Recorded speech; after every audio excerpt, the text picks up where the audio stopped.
All right. So basically, what I want you to do is just introduce yourself. You can do that right now. Sure. My name's Dan Wiatre. I'm a high school basketball coach in New York City.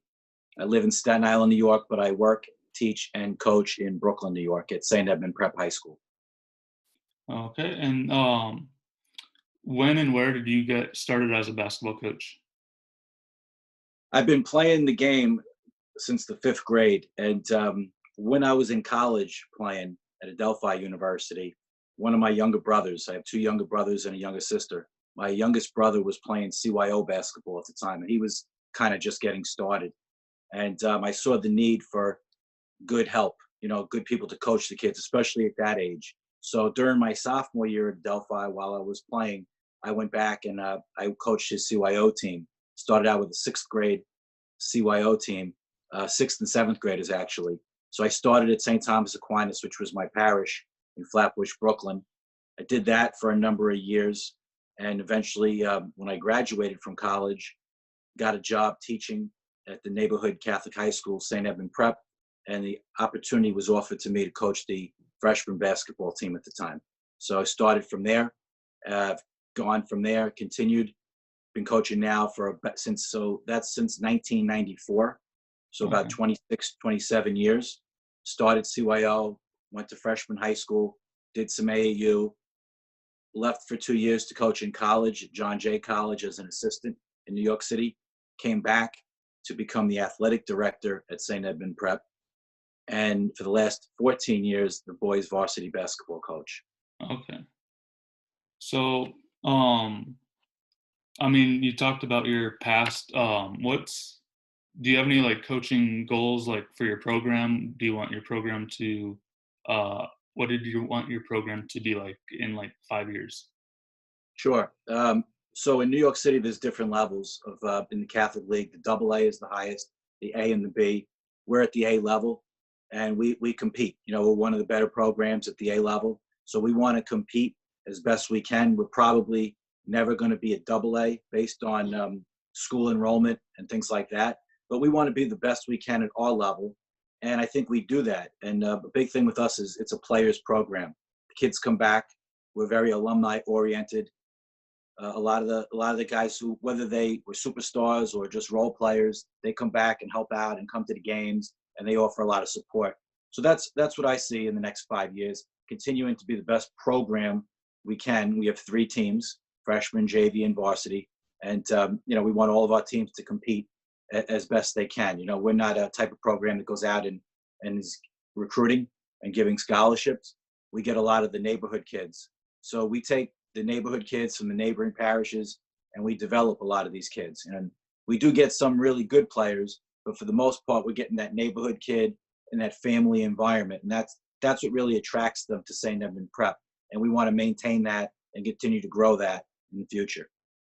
Yeah, so that's a lot of the same thing with me. So I'm just starting out really. It's like maybe my 6th year.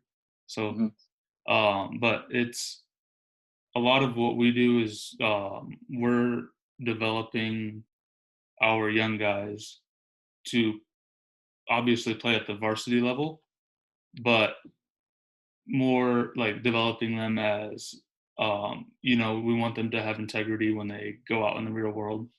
And that's a lot of what I do. Is make sure that we stay communicating even during this lockdown. Um, and that's something that that's my role as an assistant. And um, hopefully I can become a head coach in the next few years, but it's not something that's on it can be on the table right now, but it's not on the table as far as I'm going to school still. So it's and I want to become a teacher. Sure. Um so that's kind of where I'm at right now. But that's where my program's we're working things out right now, trying to get a little better. And yeah, that's basically where we're at. And that's how I kind of see our program. Our program is going to be relevant in a few years. hopefully. And so, basically, I want to ask you, what is your coaching philosophy? Yeah, that's Yeah, that's a good question, and I'm trying to relate that to what you're saying because we all started there at one point as a young coach. My coaching philosophy, basically, we kind of have what we call our non-negotiables in our program, and the first thing is, you got to be a student athlete. So mm, that's the very first thing. When they come in September, we will meet with them. We'll have 3 separate meetings: one for the ninth graders, one for the 10th graders, and one varsity aged 11. All 3 of our coaches will talk to them. I'll, be in all 3 meetings, obviously, to introduce myself and what our program is about. And first thing we start off is being a student athlete. You're at St. Edmund Prep. It's a Catholic high school. Your parents are paying a lot of money, making a sacrifice for you to come to the school. Easily could have sent you to the local public school and said, good luck. So grades are important. Being respectful, in the hallways. We're a small Catholic school of about 600, and everybody gets to know you quickly. So, even if you're a freshman, if you're messing around in the building behavioral wise, everybody will get to know you in a negative way early on. And it's very tough to redo a first impression. So the student athlete part, the character part is where we start. And then then we get around to talking basketball. I think the basketball part kind of falls into place if the other things are all in order. We talk about, family, we talk about God, and then in school, and then basketball maybe comes like right after that, even though it's probably the most important thing for some of them at that age, or they think it is, mm, and everybody has a yeah, goal. Everybody has a goal of, playing in the NBA or playing D1. We say, if you take care of the non-negotiables, the things that we build our program on first, then the basketball will take care of itself. yeah. I mean, I agree with that.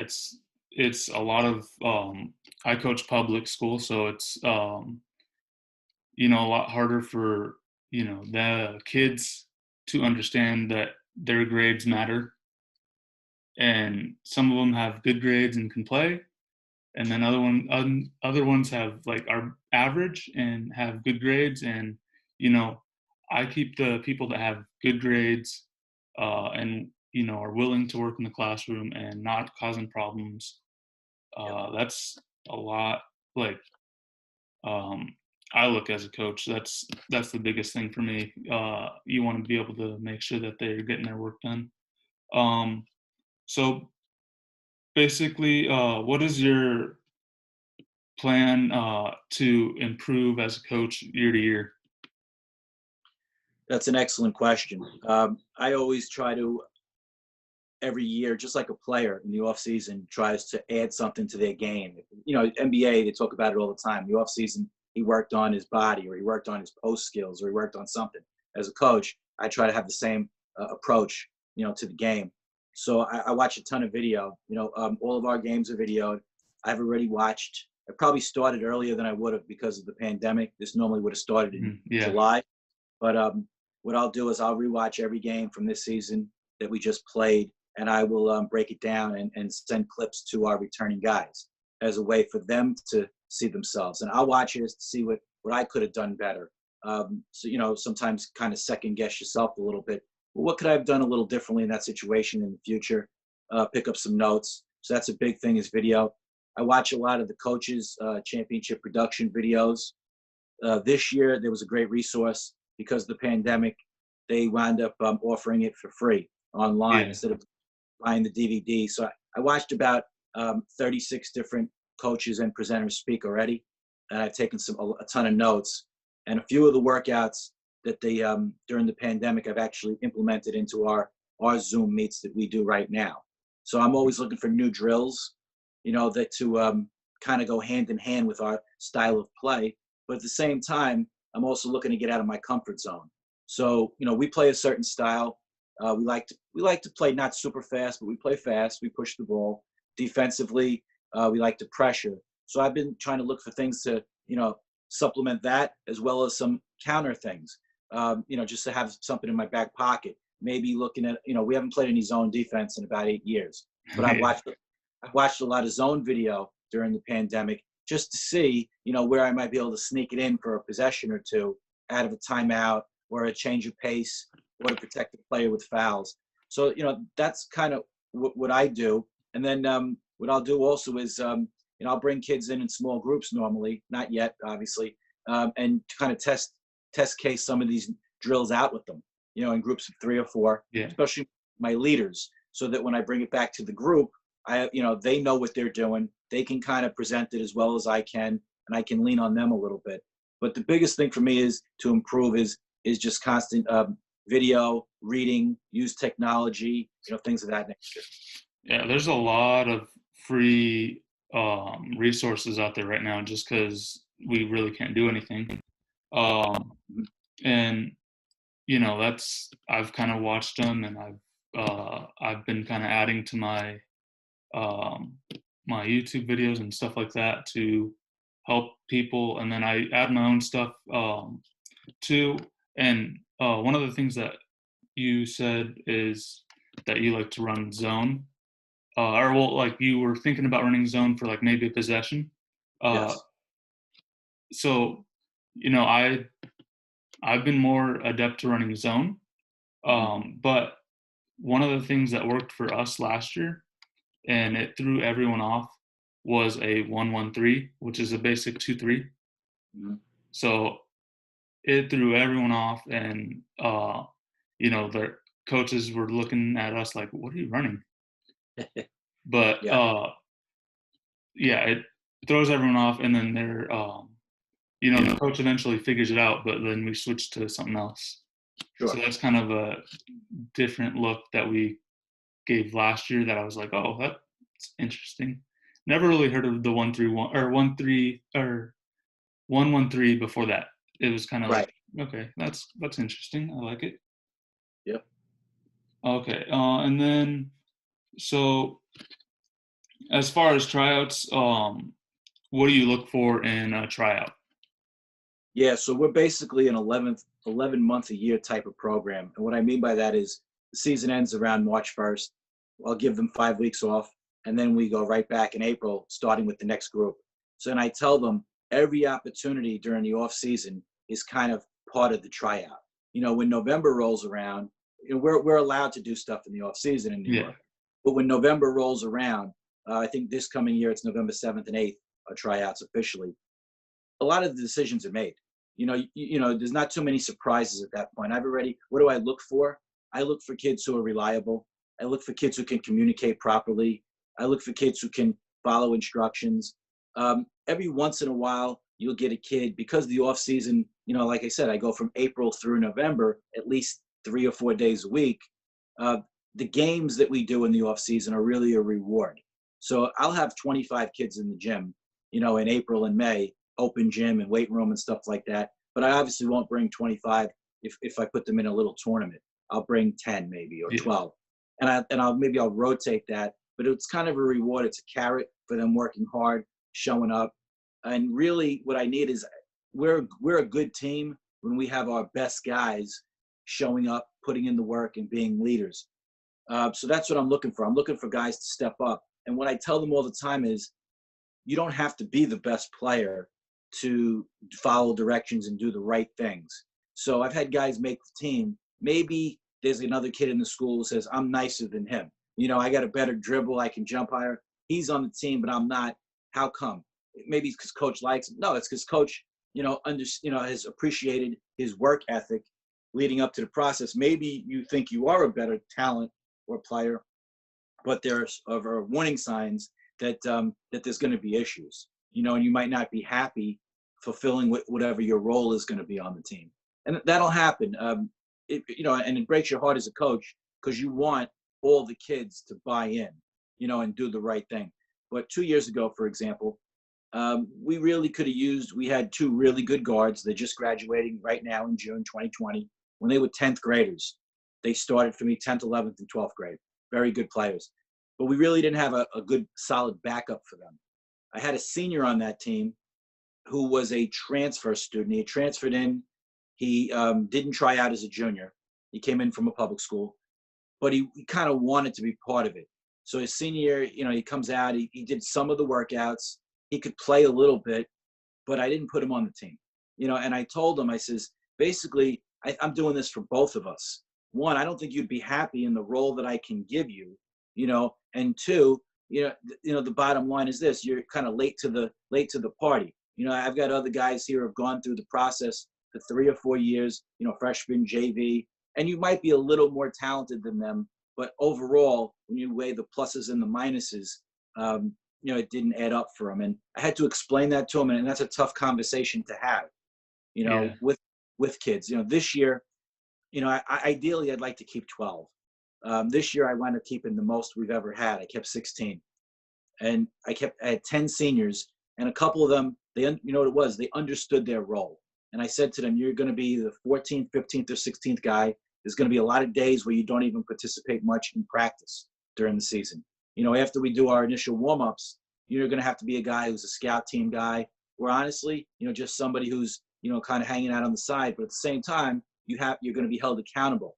If you can deal with that, you can have a uniform. But don't ever complain about, because I'm telling you up front. So my biggest thing with them is honesty.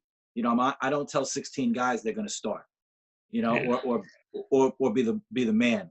We had, like I said, we had 2 really good senior guards. One of them was second team All-State this year, and he played about 30 minutes a game for 4 years. So there wasn't a lot of backup time available. But what it was this year, we had a really good squad, and we had a very live bench. Those guys were into the game. They bought into their roles. They pumping their teammates up.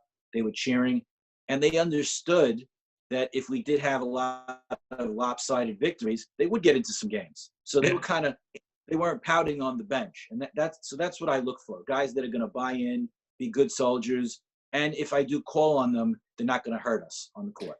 Those are, the head coach that I'm working for right now, he calls them the 20-20 guys. So if we're up 20 or down 20, they're going to get in. So basically, there's I know you've talked about it, communication with your players. Do you communicate with your parents, and how do you do that? Yeah, that's a great question. And I just want to say that, I'm blessed, and I have 2 parents that have been involved, but not overly involved since we started playing. I'm the oldest of 4 kids.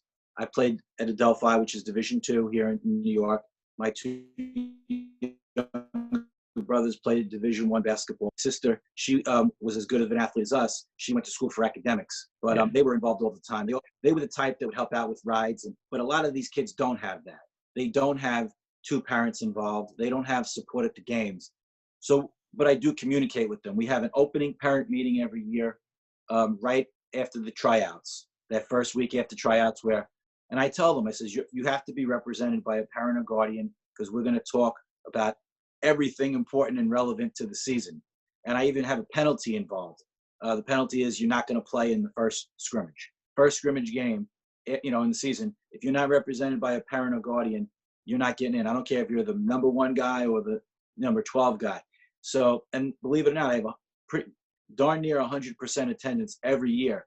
And at that meeting, we exchange numbers, we exchange emails. Most of the parents we are a Catholic school. Most of them do come to off-season things, but some of them, to be honest with you, this is the only time I might get to see them all year until senior night, at the end of the season. So I want to make sure that I take little notes on each situation. How is it, I'll ask them, how is it best for me to reach you? And I will give out my cell phone and my email. Some of them, it's best to reach them, Monday afternoons at 3:00 is the best time to get them. If you need, because we always, inevitably, we do need things from them. Yeah. We need to keep them informed. For a lot of them, their kids spend more time with us than they do with them, because they're working all the time. So part of it is just the trust factor, that they know who their child is around, for all those hours a day. Who's the crazy guy who's having practice every day of the week, including on weekends and holidays. So for that part, and I'll give them an opportunity also in the right setting to ask any questions that they may have. And sometimes the questions are fairly obvious, but sometimes they're, out in a little bit like left field, but it's important that those questions are asked and answered so that we all can communicate on the same level. Yeah. All right. So we'd already talked about that. Okay. So you talked about. So what offense do you run generally? Yeah, generally, we've had, this, it's not college, obviously, so I don't get to recruit to my system. Yeah. I have to tweak, the system a little bit. I think my first couple of years back with the program, we were more of an inside oriented team. We had a bunch of kids who in our league, were big. They were 6'3" to 6'5", which in our league is pretty good. Yeah. Then we went through a process there where we went from playing 3 out, 2 in. We just ran out of size. We ran out of big kids. We ran out of kids who had the talent to play inside, and we were more guard oriented. And we've kind of stuck with that for about the last 8 years, where we'll either play 4 out, or a lot of times we'll play 5 out. We like to run a secondary break off all makes and misses. To run our lanes, and then we'll call a set after if we don't have anything, we'll back out, we'll call a set. This past season I had a very experienced team, so I was able to give them a little more freedom and let them go. I would tell my two veteran guards, I don't want you don't have to call a play unless the other team scores the ball. So if you can get it off a transition, if you can get it off of a rebound, if you can get it off of a turnover, you guys can push the ball, play within the concepts that we work on, screening, dribble handoffs, all these different things, reversing the ball side to side, all the fundamentals. I won't call the play, unless the other team scores. The other team scoring the ball and we're getting it out of the net, you're going to hear me every time calling out a number, and we number our sets. By the end of the year, I think we had 15 different sets that we ran. So, you'll hit, 1, 6, 5, whatever they are. And if you don't want to hear numbers all game long, we got to do it. Our philosophy is to do it off of the defense. So that's kind of how we've played with a smaller lineup the last couple of years. Okay. So do do you guys like to press, or are you what kind of press do you guys run? Yeah, so we're a man-to-man full court team. We Okay. really rely on our quickness. We have a very small gym, a smaller size court. We rely on pushing teams into what we call the trapping areas, or the bad spots in the floor, corners, the sideline, one step over half court. So we do like to press full court man to man. We will trap certain players. We will not trap every player. I've watched a lot of the video that I have watched during the off season. Been good because it's given me a defective. One of the videos that I watched from one of the college coaches in our area, Tobin Anderson, over at Stack, they're a very successful Division II program. His philosophy is slightly different than mine. They Yeah. press man to man, but they look to more trap bad players. I like to trap both what I would call good players or guards. Their philosophy, which is successful for them. They'll trap if a big guy has the ball. They figure that's a good opportunity at that level, because the bigs are very different than the guards in college. So about a 6'8" guy versus a 6'1" guy. At our level, everybody's kind of the same size, Yeah. so it's a little different. But it gave me a good perspective, and I am going to implement some of that into our style. I plan to next year. So we really like to trap. We'll run and jump. That's our big thing. We'll run and jump on certain players. That's one thing that I'm like, I don't know if I could teach that, and that's probably that leads into the next question. What is the hardest thing for you to teach? That's an excellent question. And again, it depends on the group. So if it's a freshman group, because that's where I started out in high school 24 years ago, the Yeah. first thing that we want to teach them is every fundamental. I was in a college Zoom meeting with college coaches the other night at Zoom, and they still say that they're recruiting kids. They're looking for guys who can dribble, pass, and shoot. So those fundamentals are not out the window, even though kids are shooting side steps and step backs. So as a freshman coach, I really focused on the fundamental concept of doing things the right way. Jump stops, 2 hands on the ball. And I still find myself, because that's my origins as a CYO freshman coach originally, I still find myself working on those concepts with the varsity guys every day.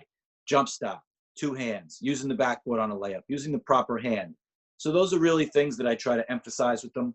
The toughest teaching parts are on defensive rotations and defensive communications. understanding when. A lot of times, if you have a really good player, he'll try to cover for other people. Yeah. What I mean by that is he might see the next rotation and he'll take somebody else's turn and take that rotation, and now we're all out of whack. And I don't, I'll tell my guy, you're doing us a disservice. I know you know what you're doing, but you have to communicate to the man in the middle that he's got to bump over. You've got to bump his spot. He's got to bump, rather than you bumping two spots, picking up a foul because you're late. You're late because it's an impossible rotation. So defensive rotations and communication are things that we constantly will go over. And it's a big issue as a kid comes up from like the freshman or the JV team to really understand those things. And not only that, because in a varsity game, in our level, at our school, there's a bigger crowd. So you have to be louder. You're not playing in front of 25 people at a freshman game. In a freshman game, you are. In a varsity game in our place, you might have, 300 or 400 people there, at the game. And it's very tough to hear if you say, go, Jim. You got to scream it at the top of your lungs so the people outside in the street can hear you. So the rotations and communication at the varsity level for me. Okay. So, what do you like to work on in your practices? Is that? Yeah, my practices are very regimented on my computer at the school. I've got every practice that I've ever had, at the school. It's either, the early ones as a freshman coach are in, spiral notebooks. But for the last 14 seasons, everything's on the computer, date, time, theme for the day, everything down to the second, including breaks and all that. What we work on every day is, we'll start out, I want to get them loose. I don't want any injuries. So we'll get into some sort of warm up, dynamic warm up. And I don't shortcut on that. Even if our practice time is cut a little bit for some reason for that day, we're going to spend our 5 to 10 minutes in our regular dynamic warm up. After that, we'll get into some drills with the ball, whether it's some layup drills, some ball handling drills, some shooting drills. So everybody gets a feel for the basketball. So now you're about 15, 20 minutes deep. And then we will get into whatever the emphasis or the theme is for the day. It could be press offense today because we're playing a pressing team next. It could be running our, better execution of our half court sets. So these are the things that on a daily basis we'll go over. And like I said, I have that middle space of the practice where it does change. And then at the end of the practice, it's always kind of similar. We'll do our cool down drills. We'll do some more stuff with the ball. And, we'll do some more, maybe a little scrimmaging depending on the day. Yeah. I don't scrimmage every day. I do want to let them scrimmage a little more going forward. We do a lot of 3-on-3 and 4-on-4 scrimmaging during practice. We don't do a lot of 5-on-5. As I said, it's a small court. I also think in 3-on-3 and 4-on-4 scrimmaging, everybody's a little more accountable and does have to communicate and rotate properly. 5-on-5, sometimes guys can get hidden, or buried, and you'll never know they're there, and you don't know what mistakes they're making. The 3-on-3 and 4-on-4 is also kind of how we play. We do try to shrink the court on defense, so we have teams in a situation where 2 or 3 of their players are not involved. So and they start to understand, guys, the practices are just like the game, except the practices are probably a little more intense and you'll hear me. The game should be easier. The game should be fun based on the practices. Yeah. So, that's as we have progressed in the last year. We don't have a gym right now, so like they're building our new gym, I guess, but it's actually going ahead of schedule now just because of the pandemic. But it was supposed to be 2 years, and we had to drive our kids to practice, so I'd be late to practice sometimes because I'd have to drive. So and take like 3 trips to the place. But basically, sorry about that. No, you're good. So that kind of gets into what I was going to talk about. So me, the freshman coach, the JV coach, would always. Could you hold on 1 second? I'll be right.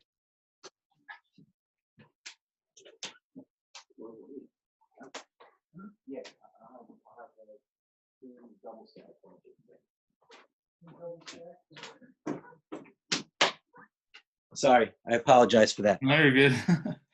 Don't worry about it. One. So basically, we would play our scrimmage our freshman team. So like our JV team would scrimmage our freshman team, and at the end of the year, our freshmen got better just because they were playing us a lot, and you know, um, they actually beat us, which I was like I was so mad. Like Yeah. you should never let your freshman team beat your JV team. But also the year before that, we had beat our varsity team, and that just kind of was like, you know, proof that we're getting a little better throughout the year. And and they eventually brought up the person that was on JV to varsity that year, so that was a good sign of okay, like on JV we're improving, so this is helping our varsity. And yeah, so that's kind of where like we have we're in this place where it's 4 courts and we have 3 of them, so we'll put and we'll just scrimmage sometimes because we have the same time practice. Mm-hmm. So that's kind of what we did, and I felt it really helped a lot to see that as a coach, see that like okay, they're developing, they're seeing stuff now. When it first started, I was like, "Oof, this is looking a little ugly for the freshmen," and I whatever. But I at the end, the freshmen were getting pretty good at it, so I was like, "Okay, that's good," and we were getting pretty good at it too. So, um, all right. So, any favorite books or movies that you like as a basketball coach? I actually, have a stack of books, that I read. I always try to read during the summer at least 2 or 3 basketball books, and I'm kind of biased to whatever I'm reading at the moment because that's fresh in my mind. But anything with any John Wooden book, where it talks about the fundamentals, any leadership book. I think those books by anything in the Mike Krzyzewski series, Yeah. Coach K, uh, Rick Pitino has a lot of good stuff out there. Those types of books. I always try to read about those types of coaches, but not only them, but sometimes coaches and leaders from other sports. So if you have something from maybe the world of baseball or football, a great coach from there. Joe Torre, for example. Joe Torre was the manager for the Yankees for years, very successful, but he struggled as a manager in other places in the beginning of his career. And he talked a lot in his book about managing players versus coaching players, having young versus old. So I think those are good things. I'm not really into anything book wise at this point in my life, unless it is sport related, so Yeah. I'm really, even articles, the Jay Billis book on toughness. It started out as an article on ESPN, and then he turned it into a book with a ton of interviews from different coaches around the country. Coach K, Tom Izzo, coaches like that. I think that the Billis book on toughness is probably my favorite. I will assign the kids. I'll photocopy a chapter or two, and I will assign for them to read it in the preseason. And they'll have to report on it. So maybe I'll give them a 15-page chapter to read this week, and by the end of the week, they have to discuss it.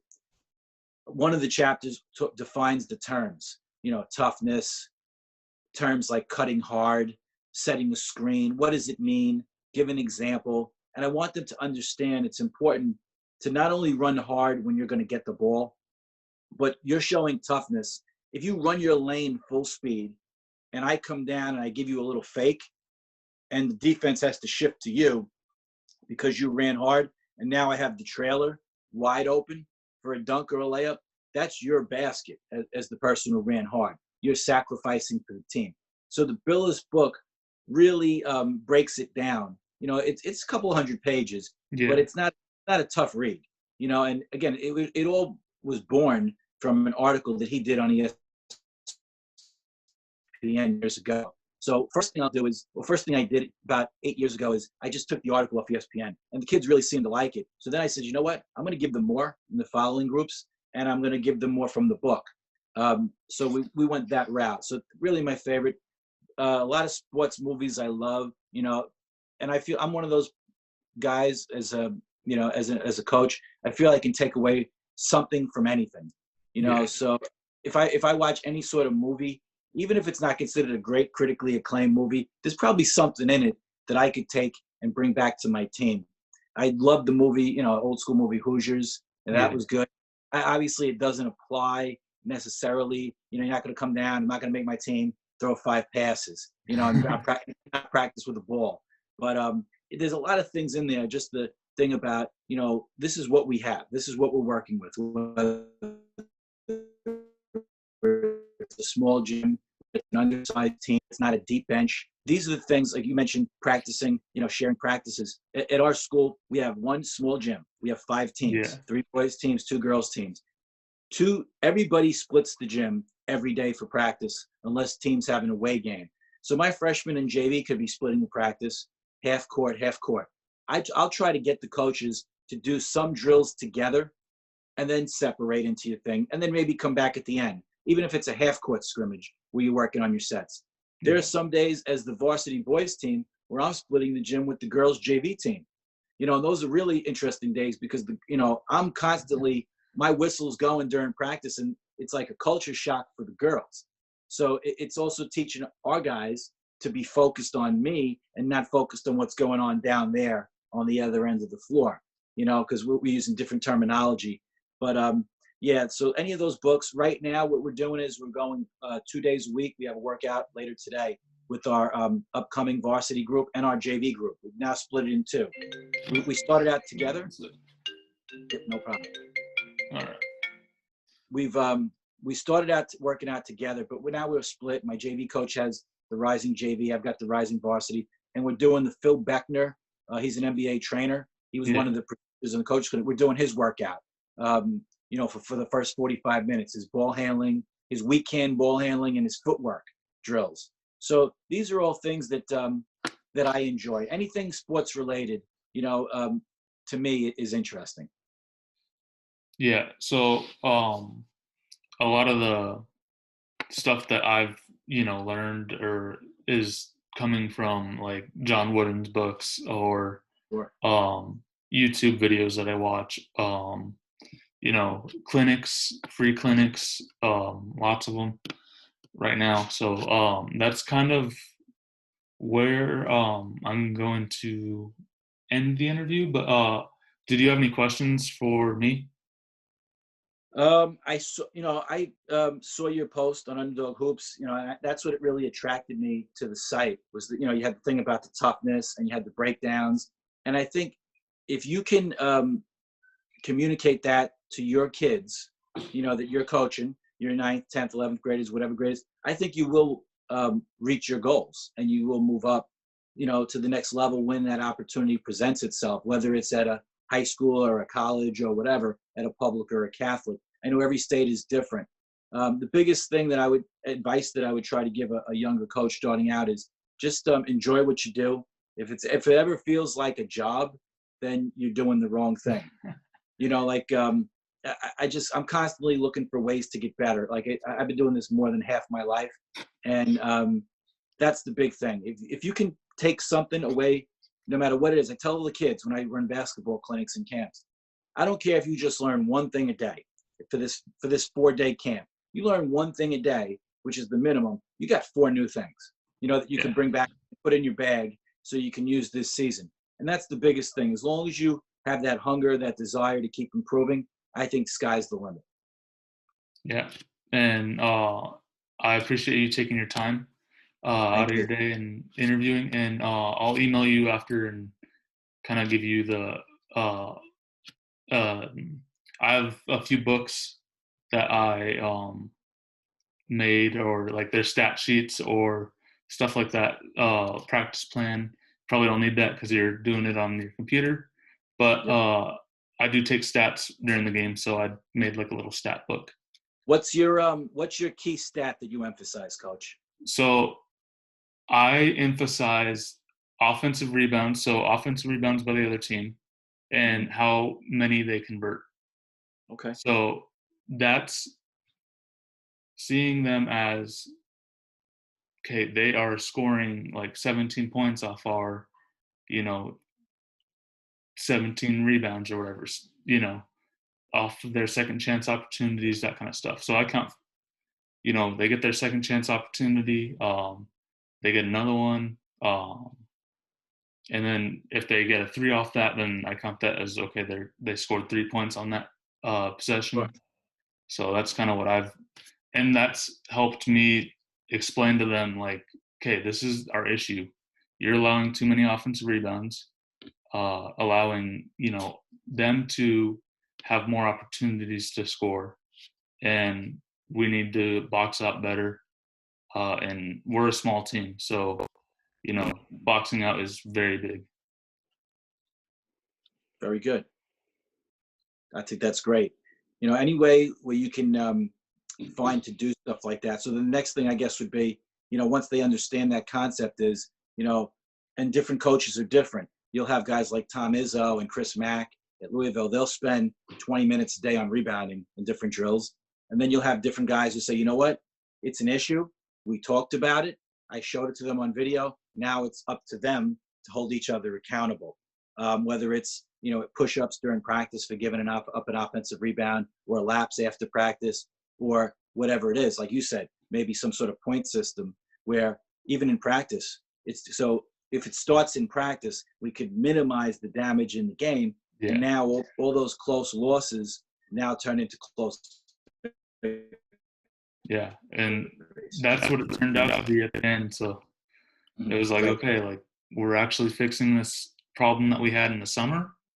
And I started taking it in the summer because I was like, okay, I'm gonna make a separate like thing at the bottom of my stats, and we'll keep track of that because they didn't understand until I was like, guys, you guys are allowing so many points off your offensive rebounds that it's hurting you guys in the end, putting you guys further in a hole. And they realized that at the end of the year that I was trying to drill that into them. So that's one of the biggest things that I've kept track of over the last maybe 2 years. Mm-hmm. That's great. Yeah. All right, I think. any other questions? Thank you. No? I was going to say, I think on my end of it, we really focus. The stat was on defensive stops. We try to string together 3 consecutive stops, and then fouling. We really want to try to minimize fouling. A Rick Pitino quote from one of his books, right, is fouling negates hustle.